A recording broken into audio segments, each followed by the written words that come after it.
Mas vamos começar então com esse capítulo novo da discussão na direita, trazendo essa fala do Carlos Bolsonaro. Retomando aqui então, ele rebateu as críticas que estavam sendo feitas ao ex-presidente. Disse então que acredita que os votos que foram para o Nunes vieram do pai dele, do ex-presidente Jair Bolsonaro, e não do Tarcísio. Aí ele argumentou aqui, lembrando que o pai teve mais votos que o governador na capital paulista em 2022, que o Jair Bolsonaro teve 2,6 milhões de votos no segundo turno, enquanto Tarcísio só 2 milhões, e dizendo aqui que há uma tentativa gigantesca de fazer com que Tarcísio se sinta o cara, mais uma vez, para se afastar do meu pai. Como é que você lê mais esse cenário, Tio Rei? Olha, boa tarde a todos. Disse isso e ainda tratou o governador como um idiota, né? Porque a frase é assim: acredito que os votos que foram para o Nunes tenham vindo do meu pai, não do Tarcísio. Até porque, presta atenção, que você que está acompanhando, olha só. Até porque se meu pai apontasse e falasse ninguém escuta Tarcísio, e Tarcísio não ia ter poder. A diferença de votos ali entre os candidatos que passaram o segundo turno na eleição para prefeito foi muito pouco em relação ao outro. Ou seja, se meu pai falasse não escuta Tarcísio, o Tarcísio não teria poder. O Tarcísio depende do meu pai, o Tarcísio é só uma costela do meu pai. Se meu pai apoiar, o Tarcísio existe. Se meu pai não apoia, o Tarcísio não existe. Não é? E eu noto que o próprio Tarcísio já havia dado essa declaração, já havia feito uma declaração falando que o Bolsonaro é o grande líder e tal. Isso depois da bronca do Malafaia e depois da entrevista do Kassab aqui ao UOL, em que ficou claro que tanto Malafaia como Kassab, o que eles estão fazendo é vislumbrando uma troca de guarda na direita. A gente apontou isso aqui, né? E o Carluxo não é trouxa, né? Eles não são, eles obviamente perceberam isso e obviamente perceberam que o Tarcísio pode ter autonomia de voo dependendo muito menos do Bolsonaro do que depende hoje. Se ele for abraçado pelo establishment político da direita, da extrema-direita, ele não depende tanto assim do Bolsonaro, até porque sobraria a Bolsonaro apoiar quem? Né? Muito bem, vamos imaginar um cenário, e é óbvio, o Tarcísio, ele, né, não é nenhum idiota, ele percebe isso. Bolsonaro não será candidato. Ele gosta de fingir que será, mas ele não será. Né? Não há a menor chance dele recuperar a elegibilidade dele. Assim como se votar um projeto de anistia que pudesse até abranger Bolsonaro, o Supremo vai dizer que é inconstitucional. Isso é certo como 2 e 2 são 4. Então, não há a menor chance disso prosperar. Né? Ele não será candidato e se vai tentar construir um nome. Não é? O Tarcísio, obviamente, está colocando o bloco dele na rua, né? Eu quero é botar meu bloco na rua. Ele está botando o bloco dele na rua. Se der para 2026, vai depender muito das circunstâncias de governo Lula, etc. O Kassab também deixou isso claríssimo, tanto é que ele toma cuidado de dizer: eu acho que o Tarcísio tem de se preparar para 2030. E 2026 é a hora da reeleição, é o que eu vejo, né? Mas ele é o grande líder nacional que surgiu, etc. Porque ele faz uma proteção aí, né? Faz um head. Bom, vai que o governo Lula tem pouco mais de um ano e meio. Vai que esse governo melhore a avaliação, etc. O Lula é um concorrente perigoso, né? O Lula sabe ganhar a eleição, ele aprendeu a ganhar a eleição, né? Isso, aliás, é uma frase do próprio Kassab. O Lula é bom para ganhar a eleição. Ele entende o jogo, né? É, O próprio fato de o Lula ter entrado pouco nas campanhas indica isso. Isso está também nas contas lá do Kassab, né? Foi calculado, porque ele, mesmo em São Paulo, já falamos, ele não poderia entrar de cabeça sem criar atritos com parte importante da sua base política, né? Gente que está com um cargo no ministério, votos que ele precisa no parlamento, né? Pode não conseguir aqueles ligados à pauta social, etc., mas a pauta econômica ele consegue. Então, esse Lula que se viu na eleição não é municipal, não é o Lula total, não é aquilo que o Lula pode fazer numa eleição.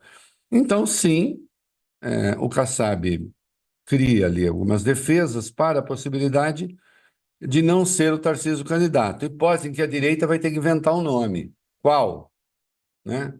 Não se sabe direito, porque o Bolsonaro não será. Mas o Bolsonaro não aceita, né?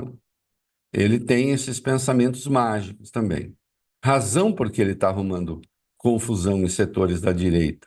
Razão porque os setores da direita estão dizendo esse cara não serve para nos liderar, porque ele não ouve ninguém, né? Ou ouve, ele ouve o conselho dos filhos, ele ouve a família, ele ouve. O que eles perceberam é que Tarcísio, de todo modo, está alçando o voo sozinho. Mesmo quando o Tarcísio apareceu para dizer que Bolsonaro era o cara, era o grande líder, o Tarcísio encerra o comentário dizendo: deixa um grande legado, né? Imagina se você abre esse programa aqui e fala: estou aqui com o Reinaldo Azevedo, que vai comentar, ele já deixou um legado, né? Ainda que você achasse isso. Ele já deixou um legado para o jornalismo. Eu ia falar imediatamente: ô, Nath, eu não morri ainda, né? Eu continuo a trabalhar. Quando você diz que alguém deixa um grande legado, é um elogio muito ambíguo, né? A não ser que a pessoa realmente já tenha declarado a própria aposentadoria. Se declarou, ok. Então, tá certo, tá declarado. Mas não, né? Ele tem ambições, ele tem aspirações. E aí o Carluxo entrou em cena. E não entrou sem o conhecimento do pai. Note que o Kassab é um dos alvos dele aqui, né? Aliás, os nossos colegas entrevistando o Kassab perguntaram: por que que Bolsonaro detesta o senhor, né? Ele detesta. Aí ele: não, não detesta, detesta, não pode ver o Kassab na frente, né? Porque o Kassab é um estrategista, o partido dele está crescendo, só fez crescer desde que existe,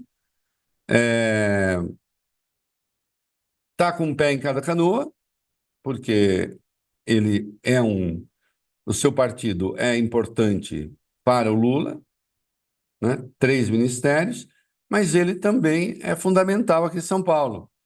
Aí o Carluxo até essa relação ele põe em dúvida. Eu não sei se é assim mesmo dele com o Tarcísio. Bom, acho que é, né? Considerando a importância que o Kassab tem no governo, creio que sim, né? Um dos conselheiros importantes que o Tarcísio tem hoje é justamente o Kassab, né? Quem ajudou a fazer esse frentão aqui em São Paulo, né, foi o Kassab. Então, o moleque já não é mais moleque, né? Então vem o Carlos e diz: olha, nós ainda somos, e ele fala muito, muito de nós, né? Nós, da nossa experiência, e até falando que política precisa de diálogo, que eu achei interessante, né? Quando ele criticou o Pablo Marçal, né? Como se eles dialogassem bastante. É, Dizendo: não, passa por aqui, passa pelo meu pai. O Tarcísio só existe porque meu pai existe. O que, veja bem, é uma verdade factual. Não fosse o Bolsonaro inventar o Tarcísio candidato, e Tarcísio não seria candidato. Como é verdade também que o Tarcísio inicialmente resistiu à ideia, entendeu? Eu queria ver se candidatava a deputado, alguma coisa, mas governador de São Paulo, não. Sim. Ele é uma cria do Bolsonaro, ele é uma criatura do Bolsonaro. Agora, a vocação de toda criatura, né, isso vem lá da mitologia, né, grega, e foi sendo referendado ao longo do tempo. A natureza da criatura é se revoltar contra o Criador, sempre, né? Tá na mitologia grega, tá no romantismo, né? O que é o Frankenstein, né? O que é o monstro do Dr. Frankenstein, senão a criatura que se revolta contra o seu criador? Sempre acontece. É muito raro não acontecer, né? É preciso ter muito espírito, é preciso que a amizade realmente seja muito forte, né? Para que não aconteça. E o que a direita está percebendo hoje é que o Bolsonaro, ele, sim, ele ainda é importante no jogo, sem dúvida nenhuma, mas ele também pode ser contraproducente, à medida que ele não permite que surja nada à sua sombra. Ao contrário do que disse Carluxo, meu pai, as pessoas sempre crescem, não sei o quê, desde que cumpram rigorosamente aquilo que é a sua expectativa e, sobretudo, as suas idiosincrasias, que não são pequenas. Ele tem uma leitura muito particular do mundo, né? Qualquer um que conviveu com ele, eu conheço gente que conviveu, que convive, ele confia demais na sua intuição, ele confia demais nos insights que ele tem, só que ele não consegue dividir isso com ninguém, e às vezes as coisas estão erradas, e às vezes ele está percebendo a coisa errada, como foi o erro no Rio de Janeiro, com Ramagem, né? Que ainda que o Carluxo tente, o Carluxo é engraçado na entrevista, porque ele tenta falar que ali foi uma vitória, de algum modo foi uma vitória, né? Que o País contava ganhar com uma diferença muito maior, que é uma besteira, né? É, sempre o País esteve ali em torno de 60% nas pesquisas dos votos válidos. Então, não. É, foi uma derrota importante, porque ele cismou que assim como ele está fazendo besteira em Curitiba, né? Criando problemas em Curitiba, porque o partido dele tem um candidato a vice, Deodoro Pimentel, e ele está apoiando outra candidata, né? Cristina Grimles, não sei o que nome tem. O próprio, veja, o pastor Silas Malafaia, ainda que está tudo bem com o Bolsonaro, a gente fez as pazes e tal, mas ele dá outra cutucada nos filhos, né? Não tem essa de não lavar roupa suja, não tenho casa com eles, né? Ou roupa suja se lava em casa, né? Não, eu não tenho casa com eles. Em última instância, você está dizendo, a questão é política. Chegou a hora de Bolsonaro desocupar a moita, porque ele está criando um problema, né? Se o nome não for Tarcísio, vai ser quem? Outro nome que sempre se falava, Michele, tem uma rejeição alta. Acho que não daria certo. Os filhos, de resto, não aceitam a Michele como herdeira política, né? Então, se não for o Bolsonaro, será quem? O que esses conservadores olham e dizem, "Ah, só pode ser o Tarcísio. Mas para ser o Tarcísio, é preciso que ele tenha também alguma autonomia, né? Que ele comece a construir seu nome. E o Bolsonaro não aceita, e o filho deixa claro que não aceita, né? Porque você dizer que se meu pai falar que o Tarcísio não é nada, ele passa a ser nada, é muito pouco lisonjeiro para o governador, né? É grosseiro, inclusive, né? É, E claro, o Tarcísio não vai responder, né? Vai falar, tá bom, por enquanto acomoda. Mas também, com isso, você não constrói o nome, né? Que tem de ser nacional. Não basta ser um nome São Paulo. Ou não basta ser um nome no Centro-Sul, né? Outro nome que tem, Caiado. Ele já utilizou Caiado. Ele fez questão de lançar um candidato para se opor ao candidato do Caiado em Goiânia. Aí, como diria Malafaia, que porcaria de líder é esse?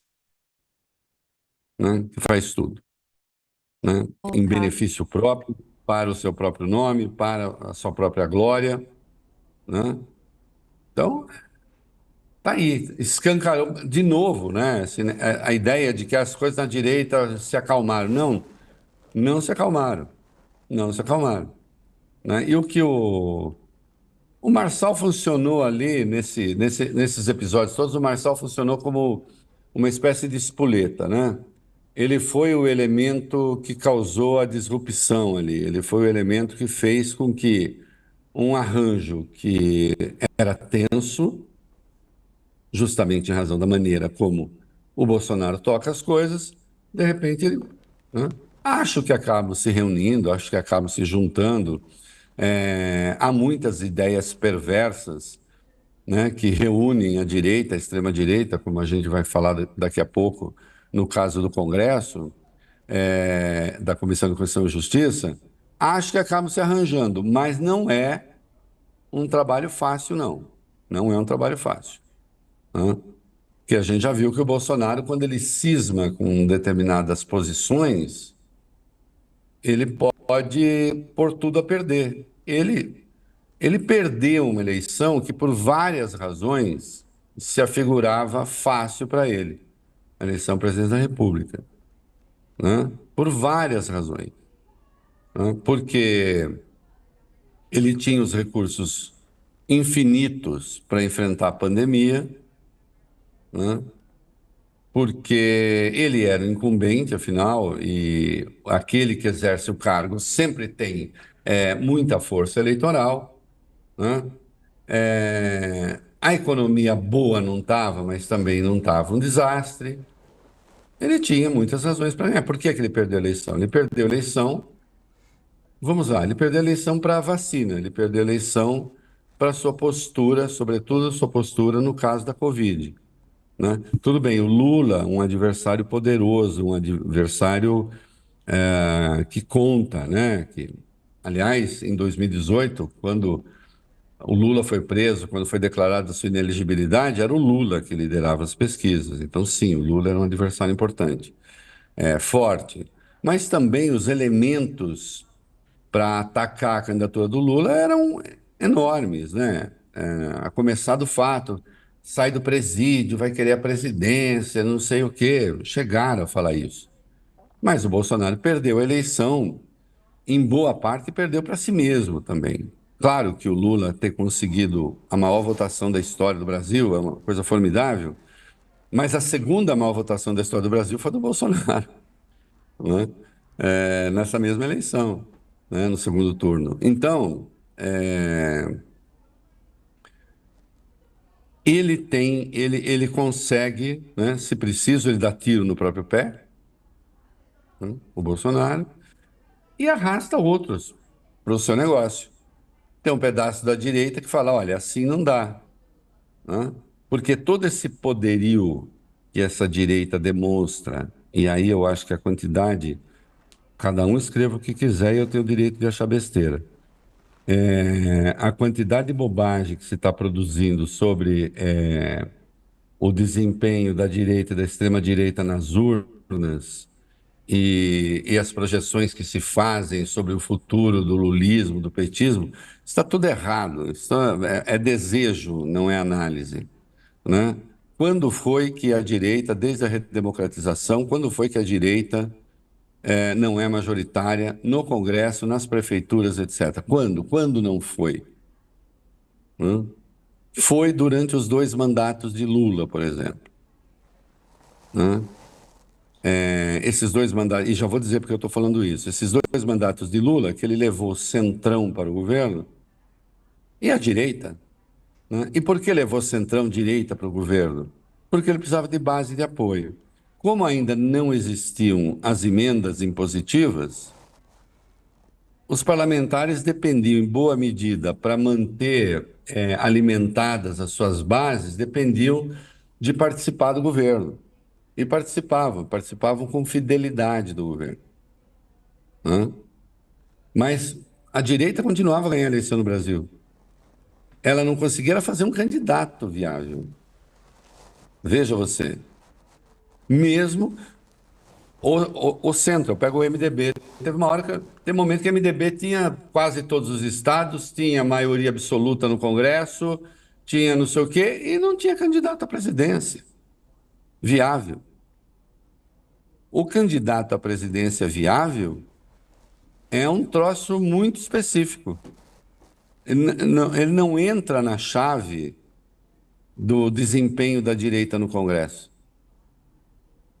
o desempenho da direita na prefeitura. Nós já falamos aqui, a correlação que há aí é desempenho bom em câmaras e vereadores está um pouco, determina como será o Congresso. Agora, nome à presidência, Kassab apontou bem, nome à presidência está acima disso, independe disso. Isso aí é uma coisa a ser construída, né? Então, se a extrema-direita quiser enfrentar o Lula com chance de vencer, tem que começar a construir esse nome, né? E é isso que eles estão percebendo. E não vai dar, né? E não vai dar. Porque senão eles ficam, ó, presença firme no Congresso, presença nas cidades, presença não sei o quê, e para a presidência não, né? Insisto, o PT ganhou 5 de 9 eleições diretas, o que é um desempenho fantástico, né? É, E era a direita que dominava prefeituras e câmaras de vereadores. Como agora, o percentual não é tão diferente do que já foi, né? O reflexo ali no Agora, caso. para a presidência é outro papo, né? O reflexo não é direto nem em um caminho nem no outro, né? Até pra gente só fechar aqui esse assunto do Carlos e seguir em frente, tem uma aspa específica dele que vai muito nessa linha aqui, né, Reinaldo, falando justamente da falta da presença do Bolsonaro aqui em São Paulo, ele comentando justamente essa parte da intuição, de que ele teve essa leitura de que não se decide tudo só em São Paulo, que ele estava ali olhando para outros pontos também, mas dizendo aqui que até se ele, no caso o Bolsonaro, ficar quieto agora em São Paulo, naturalmente os votos do Marçal vão acabar indo para o Nunes, mas algumas análises que a gente vê vão justamente no contrário, né? Quando a gente está falando aqui, a gente vai trazer com mais calma no final do programa, mas nas expectativas para o segundo turno, uma das pesquisas do pessoal da FESP-SP aqui, inclusive, fala justamente sobre os apoios dos padrinhos, os reflexos que isso tem na campanha de cada um e mostrando que o Nunes, no caso, tem uma variação negativa quando o nome dele é associado ao de Bolsonaro, aqui no caso oscilando 2 pontos para baixo, quando o eleitor é informado do apoio de Bolsonaro. São questões diferentes para além dessa, então, que você levantava aqui com a gente, né, Reinaldo, do caso da construção de um nome em si, para além do reflexo ali do que as eleições municipais trazem ou não de reflexo no Congresso e Sim, no jogo de apoios como um todo, né? A gente já tinha, o Datafolha já tinha apontado lá atrás que o Bolsonaro, quando se associava o Nunes ao Bolsonaro, a rejeição chegava a 60% quase. E quando se associa o Lula ao Boulos, a rejeição é de 40 e tantos por cento. Grande ambas, mas muito maior de Bolsonaro. Aliás, isso certamente será uma das estratégias da campanha do Boulos. Vai ser dizer, aliás, ele fez isso no primeiro turno também, né? Já. Esse cara é Bolsonaro. Você estará entregando a prefeitura a Bolsonaro. Bolsonaro o apoia, os bolsonaristas o apoiam, né? Isso vai ser, claro que vai ser isso na campanha. Existem os votos do Bolsonaro que vão para o Nunes, votos de bolsonaristas que escolheram o Marçal que vão para o Nunes, né? Mas é claro que não é mais o Bolsonaro que está decidindo o resultado aqui, né? Como quer o Carlos, né? como eles querem, enfim, por eles, eles acham que não, que o único líder possível é Bolsonaro e Bolsonaro derrama suas bênçãos para o resto dos aliados e obviamente não é assim.